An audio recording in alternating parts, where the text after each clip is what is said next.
नमस्कार, मैं हूं जयश्री नागदा और आप देख रहे हैं बेबाक बोल।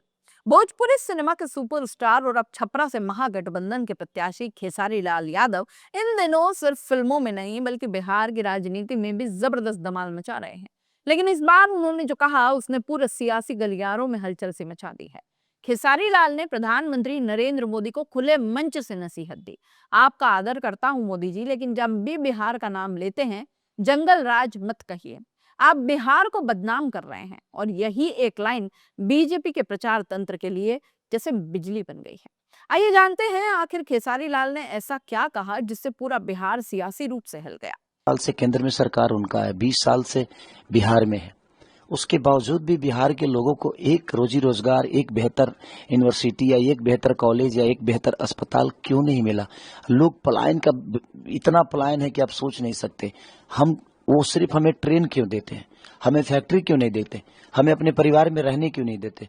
वो हमेशा से ट्रेन पास करते हैं कि आप लोग अब सुविधा से जाइए और सुविधा से आइए। आप अपने गुजरात को कितना बेहतर बनाए। मैं चाहता हूं कि गुजरात का आधा ही बना दीजिए हमारे बिहार को। हमें चुनाव लड़ने की जरूरत ही नहीं है। आप बेहतर करो ना, हम आपके साथ हैं, हमें कोई दिक्कत नहीं है। क्योंकि बेहतर जब तक बिहारी नहीं रहेगा तो हम यहाँ के रह के एक बेहतर नागरिक हम कैसे कहलाएंगे? आपके मुंह से मुझे शोभा नहीं देता कि एक कितने बड़े अहदा पे हैं हमारे माननीय प्रधानमंत्री जी, और वो जब जंगल राज की बात करते हैं ना तो मुझे खुशी नहीं दुख होता है कि हमारा जंगल राज उतना बड़ा नहीं था जितना आप लोगों ने बना दिया उसको। पूरी दुनिया के नजर में एक इतने बड़े अहदा पे होने के बाद आपने बिहार को लोगों को ऐसे, क्योंकि अब पूरी दुनिया तो यही समझती है ना कि बिहार एक जंगल राज है। यहाँ कोई भी फैक्ट्री लगाने से डरता है, आज भी डरता है, क्योंकि अपने नेताओं के मुंह से ही सुनता है कि जंगल राज है। तो इसलिए सर कहीं ना कहीं फैक्ट्री लगाने वाले भी व्यापारी कहते हैं कि नहीं यार वो जंगल राज है। कम से कम 20 साल से आपकी सरकार है तो आज भी जंगल राज है। तो फिर आपने बदला क्या है इसको? आपने दिया क्या है बिहार को? सिर्फ बदनामी किया है आपने, जंगल राज बोल के, और हमें सिर्फ डराते रहे, पूरी दुनिया को डराते रहे बिहार के नाम से। वो मुझे कहीं ना कहीं प्रॉब्लम करता है और इसलिए मैं उनके शब्दों के साथ। खेसारी लाल यादव ने कहा कि आप हर बार बिहार का नाम लेते हैं और जंगल राज कह देते हैं। इससे देश के लोग यही समझते हैं कि बिहार पिछड़ा है, अपराध से भरा है, डर से भरा है, लेकिन सच्चाई क्या है? 20 साल से आपकी ही सरकार है। अगर अब भी जंगल राज है तो फिर आपने बदला क्या? उनका सवाल सीधा, कटाक्ष और सटीक था। उन्होंने कहा कि बिहार के लोग मेहनती हैं, लेकिन जंगल राज का टैग लगाकर भाजपा ने बिहार को निवेश और रोजगार से वंचित कर दिया। जो लोग बिहार में फैक्ट्री लगाना चाहते हैं वो डरते हैं क्योंकि आपके नेताओं के मुंह से सुनते हैं कि वहां जंगल राज है। तो फिर कौन आएगा यहाँ फैक्ट्री लगाने? खेसारी लाल का एक और बयान वायरल होता है। आप हमें सिर्फ ट्रेन देते हैं ताकि हम बाहर काम करने जाएं, लेकिन हमें फैक्ट्री क्यों नहीं देते हैं? हमें अपने परिवार के साथ यहीं रहना है। गुजरात जैसा बिहार क्यों नहीं बना सकते? उन्होंने पीएम मोदी से सवाल पूछा कि 15 साल केंद्र में, 20 साल बिहार में सत्ता होने के बावजूद भी न रोजगार, न यूनिवर्सिटी, न अस्पताल, कुछ क्यों नहीं बदला? आप गुजरात को स्वर्ग बना दिए लेकिन बिहार को क्यों नहीं? अगर बिहार का आधा भी गुजरात जैसा बना दीजिए तो हमें चुनाव लड़ने की जरूरत ही नहीं पड़ेगी। खेसारी ने साफ कहा कि हम मुद्दों पर बात करते हैं, नौकरी, शिक्षा, अस्पताल, लेकिन बीजेपी के लोग हर बार हिंदू, मुस्लिम, मंदिर, मस्जिद या पाकिस्तान की बात करते हैं। 2 करोड़ नहीं देंगे, 50 लाख देंगे ना। हम 2 करोड़ की छोड़ देते हैं, हटा दीजिए। 50 लाख देंगे ना तो कम से कम हमारे नेता रोजगार देने की बात तो कर रहे हैं, वादा तो कर रहे हैं।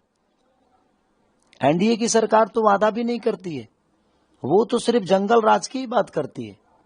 जंगल राज की बात करेंगे और नहीं तो हिंदू मुस्लिम की बात करेंगे, नहीं तो मंदिर मस्जिद की बात करेंगे, पाकिस्तान हिंदुस्तान की बात करेंगे, सनातन की बात करेंगे करेंगे वो सिर्फ बात करेंगे, और बात भी करेंगे आपके जीवन से अलग, जिससे हमारा जीवन चलना चाहिए, जिससे हमारा जीवन चलता है, चाहे जिससे जीवन हम जी सकते हैं, उस पर कोई बात नहीं होती है।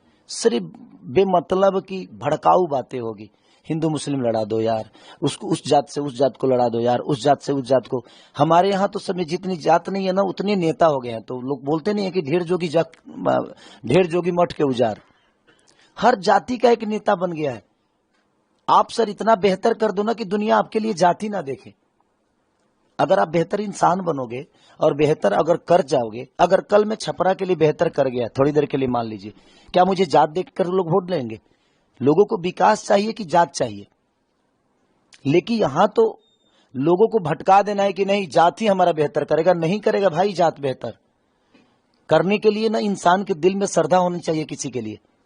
और जब तक दिल में श्रद्धा नहीं होगा ना किसी के लिए बेहतर आप कैसे कर पाओगे?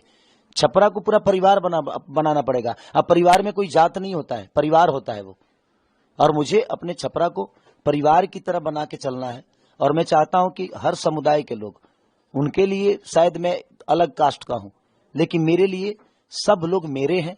मैं किस जाति से हूं मुझे पता नहीं। ये चुनाव नहीं, समाज को बांटने की रणनीति है।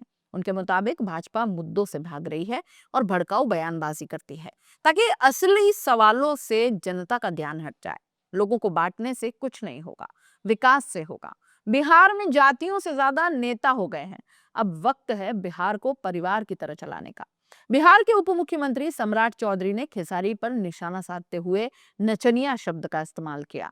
पूरा मामला आग की तरह फैल गया, लेकिन खेसारी ने उस पर भी संयमित और गरिमामय अंदाज में जवाब दिया।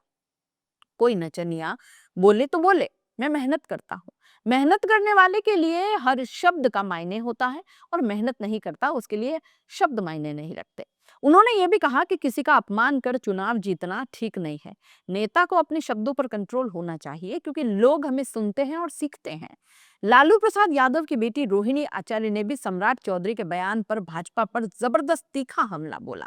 उन्होंने साफ साफ कहा कि मनोज तिवारी, रवि किशन, हेमा मालिनी, कंगना रनौत ये सब भी तो कलाकार हैं, क्या ये भी नचनिया है?